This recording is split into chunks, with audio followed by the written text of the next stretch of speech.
Welcome to the Pharmacy Leaders Podcast with your host, Tony Guerra. The Pharmacy Leaders Podcast is a member of the Pharmacy Podcast Network, with interviews and advice on building your professional network, brand, and a purposeful second income from students, residents, and innovative professionals. Hey, welcome back to the Pharmacy Leaders Podcast. Adam Martin was nice enough to come back to talk to me. And what we're going to do now is kind of talk about some case studies. So we talked in general about mental fitness, physical fitness, nutritional fitness, the science behind it, and some tips in the last episode. But what I really want to do is kind of talk about maybe some of the people that he's helped and see that the goals that these people are working with are the same ones that you have as pharmacists. And he's a pharmacist, so he knows what it is to stand for 12 hours. He knows what it is to work weekends, to work odd hours. So Adam Martin, welcome back. Thank you so much for having me back, Tony.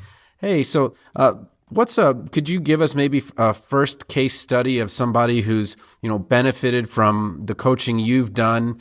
We've talked about, the three big parts of it, and mental, maybe one of the ones that most people kind of not ignore, but maybe don't think about, what's going to happen when, things go badly. But can you give us a case study of somebody who succeeded under your coaching?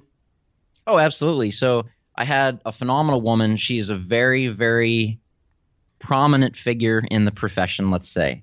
And this is why I love working with pharmacists and pharmacy students is I live that lifestyle. I work full-time as a pharmacist in the trenches, so I know the struggles. I live them every day. So I've gone through that. I still go through it. So I'm able to relate and help people and apply what I do to their actual job because I'm with you guys. Yeah. So with that being said, a lot of times it comes to what I call skill transfer. So this individual, very, very successful in the profession. She has phenomenal skills, able to help patients create courses, all of these things, and just extraordinary. However, when it came to nutrition and staying on track, skills were lacking. So like I said in the beginning, when we first started talking, is really getting to know the individual, her history, where she's been, where she's looking to go. She's, went through several fad diets, tried this and that because she wanted results. So she wanted to get started and wanted a plan. So that's kind of where she started going through those things. However, sustainability was not there in the plans she had tried. So she did get some results, maybe lost 10, 15 pounds. And then it, was a restrictive diet, eat clean, don't have this, avoid that, no ice cream, no pizza. So it was very isolating, especially in social situations, because you'd go out and your foods on your plan weren't there. So that created some anxiety, made you feel isolated, made you feel like you weren't part of the fun. And that kept compounding over time. And like we touched on earlier, mindset is huge. So that whole thought process of being restricted and not being able to be a part of, the fun, the party, the social group really started weighing. And she said, you know what, screw this. I want to be healthy, but I also don't want to be so rigid and black and white. So fell off, went back to, gaining the 10 or 15 pounds, maybe a couple extras, and back right where she started. I want to lose weight. And it was this vicious cycle that I see almost every single client I work with has gone through. They see the magic shake, protein shake that, just drink this twice a day and you'll magically lose weight. You don't have to change anything. It'd be nice. Well, yeah, exactly. Or take this pill. And I mean, even as pharmacists, we see, Qsimia and phentermine and all this stuff. And it's a great, booster in addition to changes. But if we really step back and just ask a basic question, are we satisfied with where our health is right now? The answer is no, because you're looking for help. Okay. So if we're here, how did we get here? So that was through certain thoughts, behaviors, or limiting beliefs that led us to where we are. So if we don't address those, if we don't address the mindset and our history as an individual, we're not going to make any lasting change. We have to address the things that led us to where we are so that we can change those to lead us to a different path down where we want to go. So that's kind of the basis if you want to simplify my process. And with the case study is where this ended up going. So with her, we looked at things, and like I said, we get to know where she had been and so forth. So I asked her, and I ask all my clients, in your previous diet attempts or attempts at changing your eating and physical behaviors, what did you like?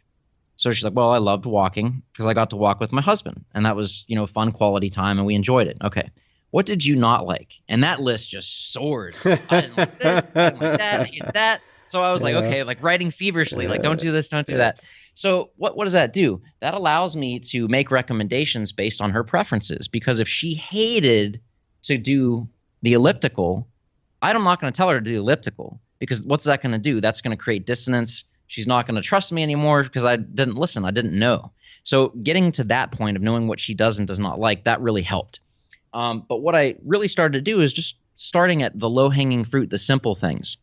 So this is I'll share one tip that really had a huge impact on her that can be applied especially to pharmacy, because we get so focused on our work and helping our patients that if you're not aware of this, it can lose sight and sabotage your success. So this is something, and I myself practice.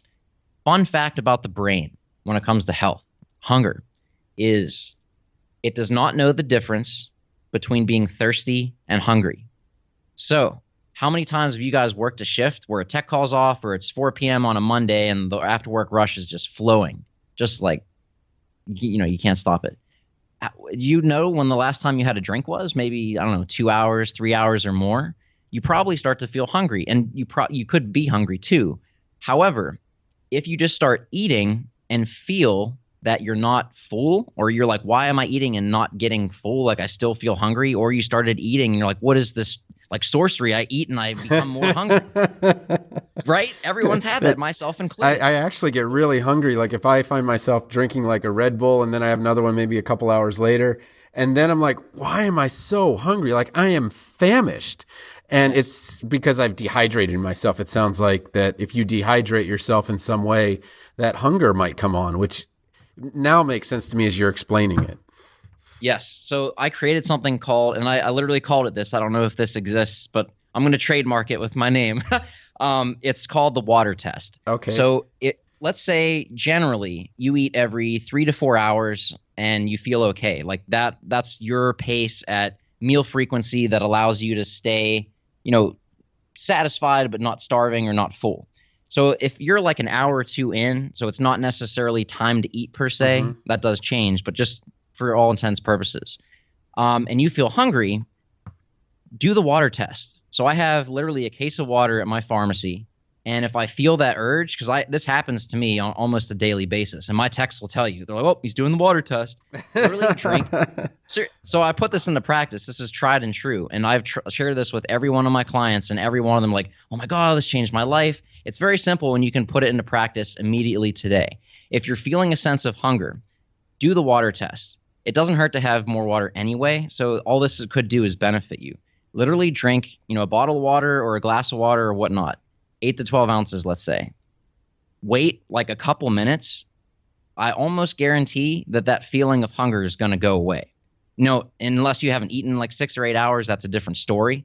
But if you just do the water test, have a drink of water, wait a couple minutes, almost every time the feeling of hunger will go away. Now, that's not to say that I'm promoting fasting or not eating and just drink water all day. This is just one tool that you can use, that the feeling of hunger you have might not actually be hunger, but it might actually be thirst, because the signals that your brain is sending you doesn't necessarily mean that you're hungry. It could just be you're thirsty. So just having some water will rehydrate you. And if that is the signal, if it actually was thirst, that'll go away. You won't feel hungry and you can get on with your day.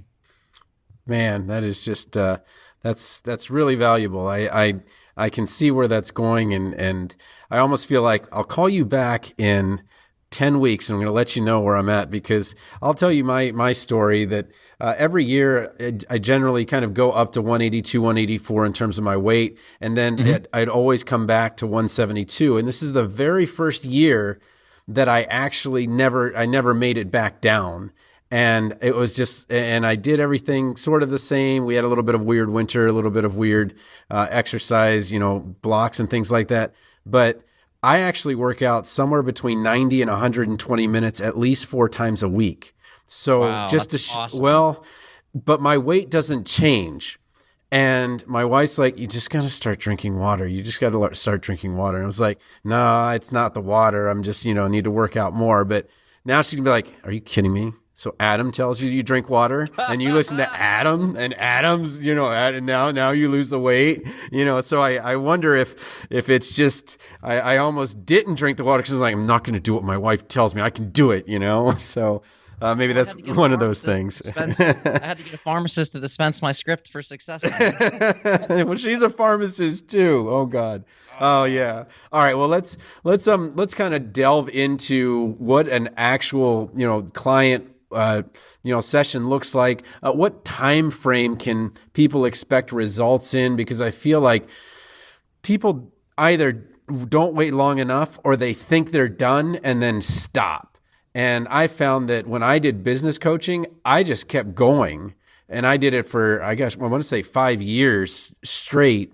And I didn't stop, and my business continued to go. So first of all, tell me what a session looks like. Is it like a half hour, an hour? And then tell me what kind of time expectation should someone have? I know it's individualized, but maybe, should I see results in a month, 3 months, a year? What is that? So let's start with first, what does a session look like with you as a coach? Absolutely. So first, like I said, I really want to get to know the person as an individual. Because I can't make recommendations on anything until I know what your goals are. I have different goals. You have different goals. So allowing me to understand what your intentions are, what your goals are, be those physical, mental, or nutritional, will allow me to then kind of embody those goals and make those my priority to help you get there. So that's the first thing, in order to identify what your why is, where you're looking to go. And then before we get started there is we want to look at your history. So really do an intake of what you've tried before, what you did, like I said, what you did not like, what you did enjoy, what your preferences are. If you have any physical ailments, any comorbidities, any issues going on, medications, all of those sort of things that we naturally would go through as a pharmacist. And then looking at where we can get started, what their realistic time is, because some people realistically only can fit in at the present time, let's say 10 minutes, 3 days a week. That's realistic for them. And if you try to tell them to do an hour, 4 days a week, they're just going to get frustrated and say this isn't working. So finding a plan once we have that beginning information and how we can be realistic about it at a starting point. So things do change. It's not, this is set in stone. So really finding that starting point, where can we get that momentum going? If you can commit to 10 minutes 3 times a week, you're going to feel great because you started a new habit. And then you're likely going to want to get more results. And then we can start adding time or duration or things like that. So it's not about finding time, but really making time. Where can we rearrange that in your schedule? If you're a parent, a lot of parents, they like to do this first thing in the morning before their kids wake up, because they say, once you hear the first words, you're not going to do nothing until they go back to bed. Yeah. So, this. You know this better than me. Yeah. Well, and it's we're pretty good about it. I do my workout, like I'll get up at 5 and then I'll go work out, and but sometimes that doesn't happen, and then my backup is at night, and that is so variable. So you're talking a bit about the variableness that parents have, which is, if you could just go to bed, mommy could go work out, Yes. And that's the other thing, is finding out how it works. So you don't have to do an hour in one sitting. There's flexibility with that. And that's the concept of nutrition and exercise that I really help people to see, that it's not black and white. There is flexibility, and that's the beauty of it. We have the structure of a plan. Let's say we want to get in a 30-minute workout, but we have the flexibility for life because you have kids, you have work, if you're owning a business, and so forth. So if you don't get 30 minutes in, you can't do that, you can split it into 2 15-minute sessions. In the morning, when you get home, at lunch break, whatever that is, getting to know the person's schedule, what their typical day looks like, and then where we can rearrange things or just fit it in. Instead of, watching TV for an hour, not cutting it out, but what if you only watched 30 minutes and did 30 minutes workout? Or what if you walked while you watched TV, if you had like a treadmill or something? So it's not about turning someone's lifestyle upside down to fit the plan. It's about taking a plan that's right for the person, matching their goals, what their preferences are, and then allowing that to fit into their lifestyle. That's really where it comes down to the aha moment. Because a lot of people that I work with, they have this belief that if they want extreme results, they have to do extreme measures. And, forget all the fun foods, in quotes. You got to starve and run on the elliptical like a gazelle until you sweat out everything. So those are a lot of things that people think, but it really doesn't come down to extremes. It comes down to what can you consistently implement on an ongoing basis using activities that you actually enjoy. Because I refuse to tell people to do something they don't like. I won't do it because they're not going to do it. And then they're just going to hate me. So it's not going to work. Yeah. Okay. Well, I mean, how long is the initial session, the intake session maybe, and then the follow-up sessions? And then how often do you talk to them? Absolutely. And then the other question you said is how fast can they start seeing results? Yeah. You can start seeing results on the first day. And why I say that is once you become aware, like just what just happened 10 minutes ago talking about water, that clicked for you. And you're like, holy crap, like this can, like you just felt it's empowered. A BFO. It's a blinding flash of the obvious. You're like, come on, man, that's so easy. Yeah. So, but it's like connecting the dots. And that's kind of what I help to do as a coach is they know it, but they don't implement it because they don't see the value or they don't see the why or impact it can have. Let's tie this to pharmacy for a second. Someone comes in and you counsel them. They're like, oh, I've been taking my simvastatin forever. Like, don't worry. I'm like, well, make sure you take it at bedtime because when you sleep at night, that's when your body makes cholesterol and it'll be more effective. Oh, I never knew that. Now I'm going to take it at bed all the time. I was taking it haphazard. So you just had an impact. They knew they had to take it every day. They've heard that they should take it at bedtime, but allowing them to see the impact it can have and why they should take it, that will allow those actions to have more impact, have more results, and that's what people want. They want to see results. They're not going to do something over and over if they don't see a return on their investment. Sure. Right? So allowing that to happen really helps. So that awareness, all that, you literally see results on day one. Like I said, I don't promote supplements or shakes, or I'm not selling products. It's really education and support. That's what I focus on because my goal is to empower people to be their own best nutritionist. I get them started with the plan, getting that momentum going, but I really want them to understand nutrition. How do foods impact the body? What are macronutrients? How does each one, so macros being carbs, protein, and fat, what is the role of each? What is a good ratio for that individual? Can they change things or swap things? So if they're looking for more protein, how are they going to incorporate that on their diet? What strategies can I empower them with so that if they're traveling all the time or at a social setting, how can they make swaps? So if the meal they started the day with going into like saying, I want to have this meal, but then they have a work lunch, how are they going to pivot and still stay on track without feeling like they, quote, failed? How are they going to still feel on track? That's where that whole concept of structured flexibility comes into play, is they have the structure of a plan, but the flexibility to make swaps and enjoy life because life is not planned. We can have a plan, but God laughs and says, yeah, right. You want to make God laugh, tell him your plans. Yeah, exactly. But from I guess if you want to see a statistical number with results, let's say the goal is weight loss. You can, depending on the individual and what their starting point is, you can see 10, 20 pounds weight loss in the first week. And the reason for that is when we eat excessively, our body stores the energy as either fat or glycogen. Glycogen being the stored form of sugar or glucose in our skeletal muscle or liver. So when you start working out, the first thing that happens if you haven't been working out in a while is you don't burn fat right away. You start to burn glycogen, the stored glucose in your muscle. When you do that, glycogen holds 3 times its weight in water. So you've heard that phrase like it's just water weight. Yep. Well, not exactly. So yes, it is water weight, but you're also burning primarily glycogen. So burning that stored glucose from the muscles and liver. You are burning the water off that glycogen holds that weight with, and you do burn a little fat. In the beginning, it's not as much. You first have to burn through that stored carbohydrate first before you tap into the fat stores, because the body is very efficient and it's looking to keep you alive, to survive.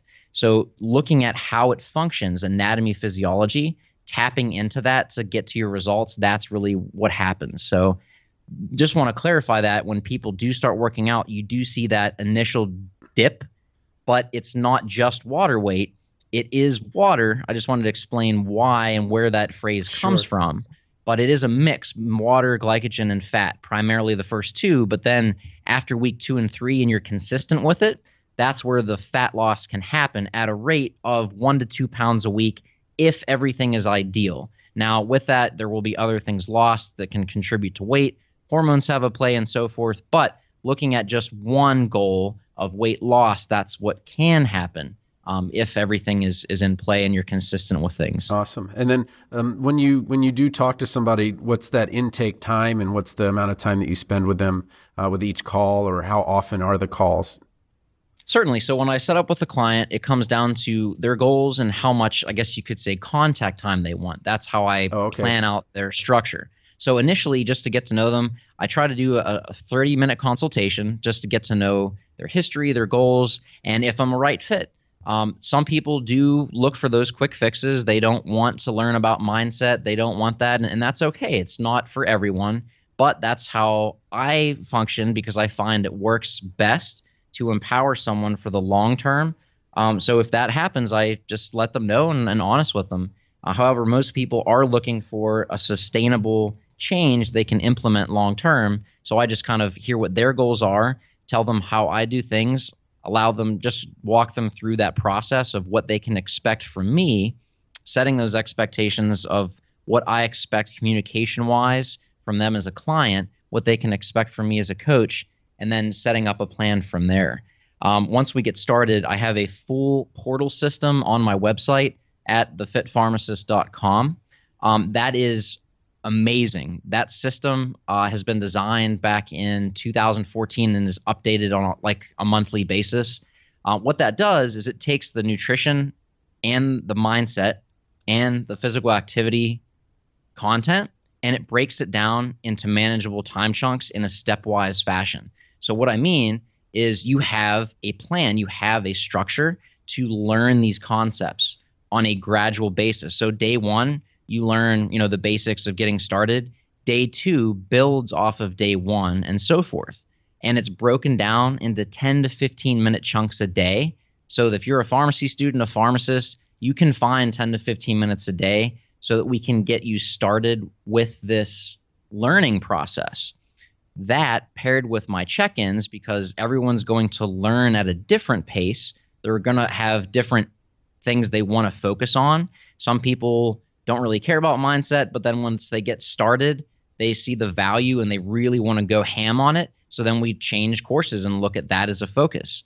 Whereas in the beginning, it might have just been nutrition. So looking at how those goals change, because they will change over time. So setting those goals, being consistent with the client. I find once a week check-ins with phone work best, plus unlimited email support.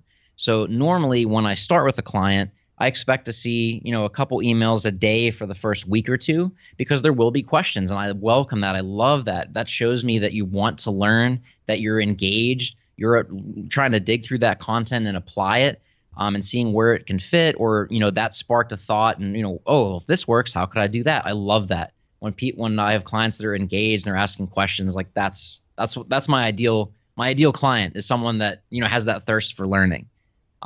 But then it comes down to, over time, they start getting in the swing of things. They're starting to become somewhat autonomous, which is great. Still wanting that check-in to see how they're doing. So that tends to fall down to a couple times a week through email, but I still do like that phone contact time or FaceTime or whatever they prefer on a weekly basis for whatever works best for their schedule. Awesome. Well, I've asked you a lot of questions. Is there anything you want to sign off with? Anything else you want to just say to the listeners before we sign off? Well, I just want to let you guys know that a lot of times we get in this rut of, in order to be healthy, I have to do all these things, and we can overwhelm ourselves into inaction. And it doesn't have to be that way. You can be the fit health practitioner. You can become the fit pharmacist. And when you do that, not only will you empower yourself to give better care, but you will inspire those you work with and the patients you serve. When you give advice on someone to be healthy, if you're not healthy yourself, that probably doesn't feel very good. But if you've gone through that process and you know that struggle of going through becoming healthy, you can be proud. You can resonate with that patient, get to them on a personal level. That will deepen your relationship, promote more trust in you as a practitioner, and you'll be able to have better impact not only on their health, but with their counseling and just in their personal life. And for me, that's my biggest passion with pharmacy is the relationships we build, not only with our colleagues, but with our patients that we serve. And if you can deepen that to a more personal level so that you can help them on multiple facets of their health, that's going to make your job so rewarding, guys, so rewarding. My job satisfaction has just steadily inclined as the years go on, which as a full-time community pharmacist is like unheard of, right? Like, you hear about burnout and this and that, but it doesn't have to be that way. It's not a dichotomy where if you work long hours and you're committed to your job, you have to sacrifice your health. That's really what I'm looking to redefine, that you can be the fit pharmacist. You can be someone that helps people on their path to better health and really inspires them to live life on their own terms, whatever that means to them. Awesome. Well, thanks so much for being on the Pharmacy Leaders Podcast. Thank you, Tony. Support for this episode comes from Good Night Pharmacology, 350 brand and generic name drugs with classifications, a leading resource for students in the United States, United Kingdom, and Australia. Print, ebook, and audiobook available on Audible, iTunes, and Amazon.com. Thank you for listening to the Pharmacy Leaders Podcast with your host, Tony Guerra. Be sure to share the show with the hashtag #PharmacyLeaders.